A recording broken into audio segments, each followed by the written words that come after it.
বিসমিল্লাহির রহমানির রহিম।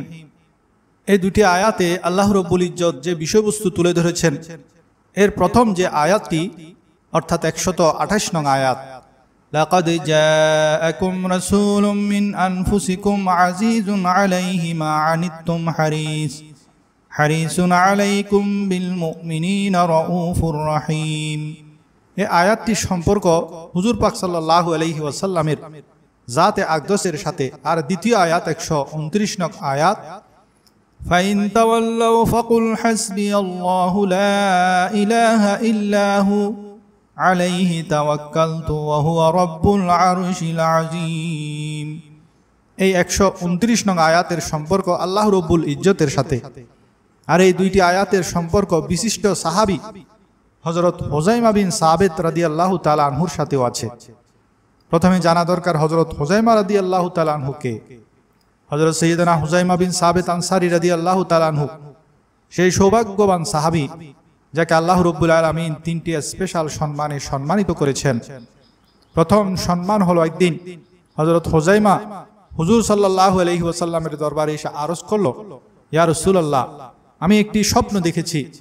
আমি স্বপ্নে দেখলাম আমি নামাজ পড়ছি, আর নামাজের সিজদায় যখন যাচ্ছি আমি আপনার কপাল মোবারকে সিজদা করছি। নবী করিম সাল্লাল্লাহু আলাইহি ওয়াসাল্লাম সাথে সাথে শুয়ে গেলেন আর হুযায়মাকে বললেন, হুযায়মা, তুমি যা স্বপ্ন দেখেছো তা বাস্তবায়ন করো। অতঃপর হযরত হুযায়মা হুজুর সাল্লাল্লাহু আলাইহি ওয়াসাল্লামের কপালে সিজদা করলেন এবং চুমু খেলেন। সুতরাং হুযায়মা রাদিয়াল্লাহু সে সাহাবী যিনি হুজুর সাল্লাল্লাহু আলাইহি ওয়াসাল্লামের কপাল মোবারকে সিজদা করার সৌভাগ্য লাভ করেছিলেন। হযরত হুযায়মা রাদিয়াল্লাহু এর দ্বিতীয় নিয়ামত হলো তার একজনের সাক্ষীকে দুইজনের সাক্ষীর সমান বলে নবীজি ঘোষণা করেছেন। যেখানে দুইজন সাক্ষীর প্রয়োজন, যেমন বিয়ে শাদীতে দুইজন সাক্ষী লাগে, কিন্তু হযরত হুযায়মার এমন বৈশিষ্ট্য ছিল তিনি একজন সাক্ষী থাকলে যথেষ্ট হয়ে যেত।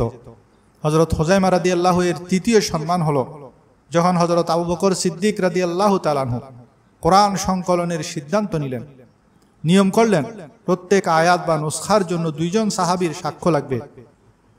এভাবে হযরত অনেক মেহনতের পর পবিত্র কোরআনের সবগুলি আয়াত সূরা দুইজন সাক্ষীর সাক্ষ্য সাপেক্ষে একত্রিত করা হলো। কিন্তু যখন সূরা তওবার 128 এবং 129 নং আয়াতের কপি হযরত হুযায়মা রাদিয়াল্লাহু তাআলা আনহু নিয়ে আসলেন, হযরত হুযায়মার এই আয়াতের পক্ষে দ্বিতীয় আরেকজন সাক্ষী পাওয়া যাচ্ছিল না।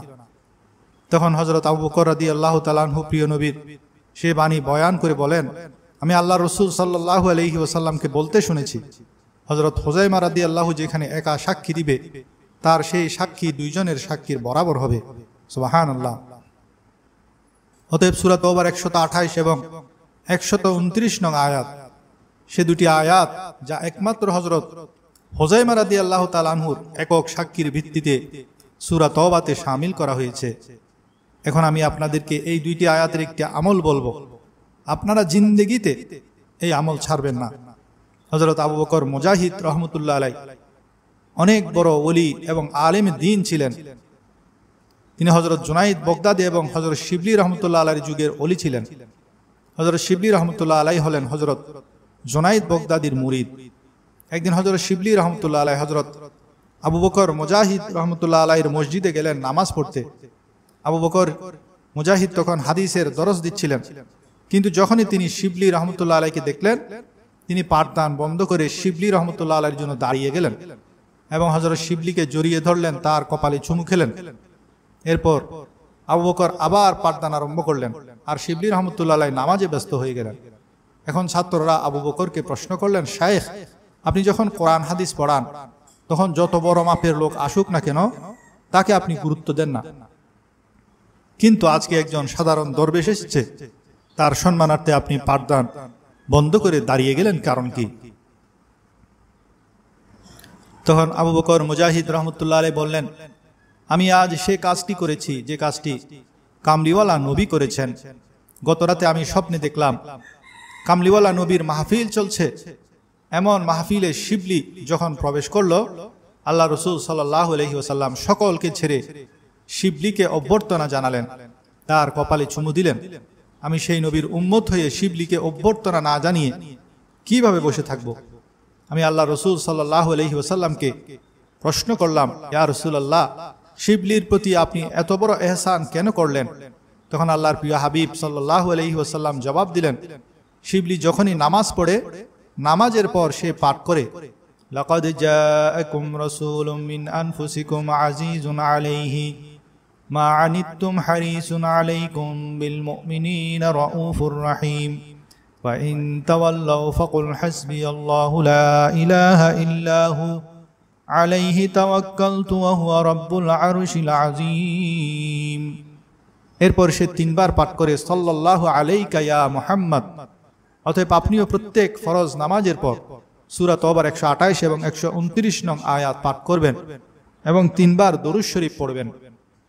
আপনি যদি এই আমলটি নিয়মিত করেন আর কামলিওয়ালা নবী যদি আপনার উপর রাজি হয়ে যান, তাহলে যার উপর নবী রাজি তার উপর আল্লাহও রাজি।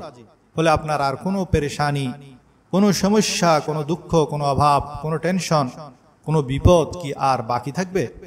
এই আমলের আমেল হতে মাত্র 7 দিন লাগে। আপনি পরপর 7 দিন প্রত্যেক ফরজ নামাজের পর এই আয়াত 2টি 7 বার করে পড়বেন এবং 3 বার দরুদ শরীফ পড়বেন। এভাবে 7 দিন অতিবাহিত হওয়ার পর 8ম দিন থেকে একবার আয়াত পড়বেন, 3 বার দরুদ শরীফ পড়বেন। তাহলে আপনি এই ওজিফাটির আমেল হয়ে যেতে পারবেন। আর আমেল হলে আপনি নিজেও এর উপকার পাবেন এবং অন্যকেও এর দ্বারা ফায়দা পৌঁছাতে পারবেন। লাকাদ জাআকুম রাসূলুম মিন আনফুসিকুম আজিজুন আলাইহি মা আনিতুম হারিসুন আলাইকুম বিল মুমিনিনা রাউফুর রহিম ফাইন তাওয়াল্লাউ ফাকুল হাসবিয়াল্লাহু লা ইলাহা ইল্লা হু আলাইহি তাওয়াক্কালতু ওয়া হুয়া রাব্বুল আরশিল আযীম। সাল্লাল্লাহু আলাইকা ইয়া মুহাম্মদ, সাল্লাল্লাহু আলাইকা ইয়া মুহাম্মদ, সাল্লাল্লাহু আলাইকা ইয়া। লাকাদ জাআকুম রাসূলুম মিন আনফুসিকুম আজিজুন আলাইহি মা আনিতুম হারিসুন আলাইকুম বিল মুমিনিনা রাউফুর রহিম ফাইন তাওয়াল্লাউ ফাকুল হাসবিয়াল্লাহু লা ইলাহা ইল্লা হু আলাইহি তাওয়াক্কালতু ওয়া হুয়া রাব্বুল আরশিল আযীম। লাকাদ জাআকুম রাসূলুম মিন আনফুসিকুম আজিজুন আলাইহি মা আনিতুম হারিসুন আলাইকুম বিল মুমিনিনা রাউফুর রহিম ফাইন তাওয়াল্লাউ ফাকুল হাসবিয়াল্লাহু লা ইলাহা ইল্লা হু আলাইহি তাওয়াক্কালতু ওয়া হুয়া রাব্বুল আরশিল আযীম। লাকাদ জাআকুম রাসূলুম মিন আনফুসিকুম আজিজুন আলাইহি মা আনিতুম হারিসুন আলাইকুম বিল মুমিনিনা রাউফুর রহিম ফাইন তাওয়াল্লাউ ফাকুল হাসবিয়াল্লাহু লা ইলাহা ইল্লা হু আলাইহি তাওয়াক্কালতু ওয়া হুয়া রাব্বুল আরশিল আযীম।